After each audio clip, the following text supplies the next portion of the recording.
Let's learn something together. So what do you say we get started with the most basic premise in this country? We are all created equal. But today, April 10th, is dedicated to drawing attention to inequality in the workplace, specifically the difference between what women earn compared to men. So let's start with a question. What is that difference? I'm guessing, I don't know, 95 cents? 75 cents. 25 cents less, right? 78 cents. Well, clearly everyone recognizes the issue. The answer is right here, 82 cents. According to the Labor Department, women make 82 cents for every dollar a man makes. Now, I mentioned this day, April 10th. Significant because today is what's called Equal Pay Day. Since 1996, a Tuesday in April has been set aside as a representation of how far into a year a woman must work to earn what a man did the previous year.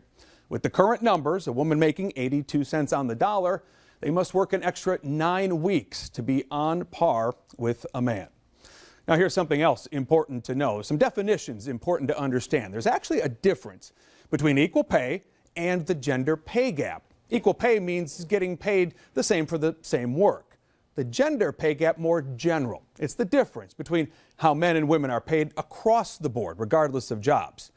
Now, as we did some digging into this issue, this right here really jumped out at us. You see the map here from Magnify Money. It's a list of the worst metro areas for working women. And you're going to see that dot right there. That's Charlotte. We're on it. In fact, overall, we rank 47th out of 50 based on factors from the wage gap to how many women are in management positions. And according to this same study, women here make 20% less than men. Studies say this nationwide pay gap won't end until the year 2059. Why is that? We asked Kelly Finley. She's a women's studies lecturer at UNC Charlotte. Some things out there are that women don't ask enough, they don't ask often enough. The reason that women get paid less is that they are more likely to leave to, have children or provide care for their family. What we do know is actually that women are asking for, their wages. They are asking and trying to negotiate. They're still not getting paid equally. Misconceptions and myths, they're a big driving factor. Like Kelly said, one myth is that women leave work as they manage a family, but not as many are taking time outs from their careers for family life, which can cause pauses in pay increases. According to the Bureau of Labor Statistics, in 2016, 48% of families have both the husband and wife working.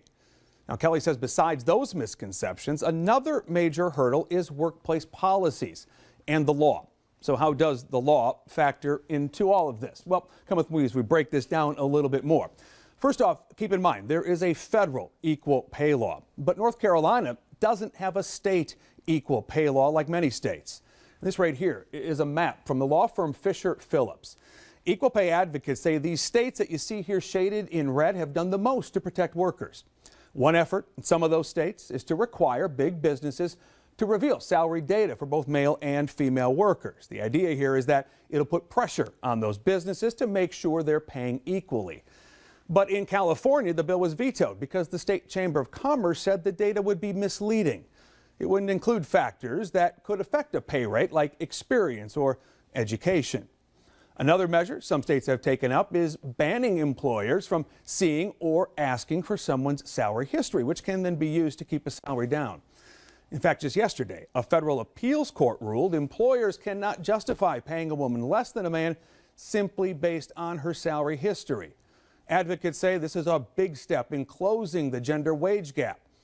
Many times, workplace policies make it so we can't discuss our pay once we're hired.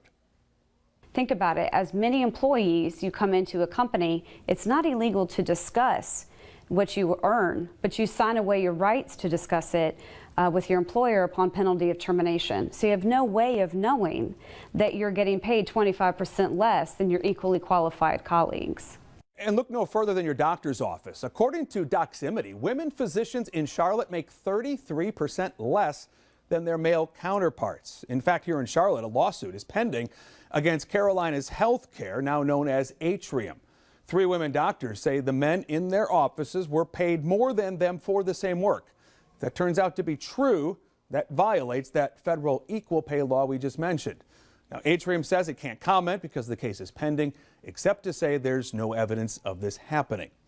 I sat down with 3 people to talk about all this at the King's Kitchen in Uptown. It's a nonprofit restaurant with a great mission. It uses its proceeds to feed the hungry. Chris Striones is an attorney representing those 3 doctors we just mentioned. Carol Sankar is an international consultant for women in business. And Dove Cyphers Putnam leads the National Association for Women in Construction, an industry typically dominated by men. Here's some of our conversation about this. There is no specific North Carolina equal pay law, and there really needs to be one. Is there any movement to make it happen? Not that I'm aware of. Here we are in 2018, and We're still having this talk. We're still having this discussion. It's sad to know that it's not being eradicated legally. It's not even at a state level.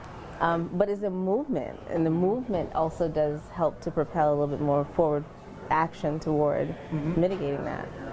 it goes back to the transparency. How can I even find out? And you as a lawyer, can you find out what the men in that office were making versus what the women were making? Is that difficult even to get to? That's the biggest problem we have is, you know, there's a lot of employers have confidentiality agreements and these types of restrictive covenants that prevent employees from talking to each other about pay. And they sort of pitch these and proffer these as, well, they're anti-rating provisions. If everybody knows how much our employees make, then people can come in and steal them. Whether that's true or not, sort of the ancillary effect of that is nobody in the office knows how much anybody in the office is really making. Now, here's a part of the problem. Women are underrepresented in higher paying jobs. According to the Department of Labor, they account for just 1 in 3 CEOs across the country. In fact, look at this here behind me. There are more CEOs named David than there are women CEOs of all names. This is what comes up when you just Google David CEO. It's picture after picture. In our conversation, the topic of how and why women aren't getting to the top came up. They say often there's a lack of confidence. Women aren't getting the support they need to say they deserve more. They just settle for lower pay or for lower positions in the workplace. We're on your side tonight, asking what to do if you know you're not being paid the same for the same work. Couple of options here. One is to sue, but keep in mind that can be intimidating. As women, you know, we're finally being accepted to sit at the table, but then we've done something and now we rock the boat and now we're not going to be asked to come to the table.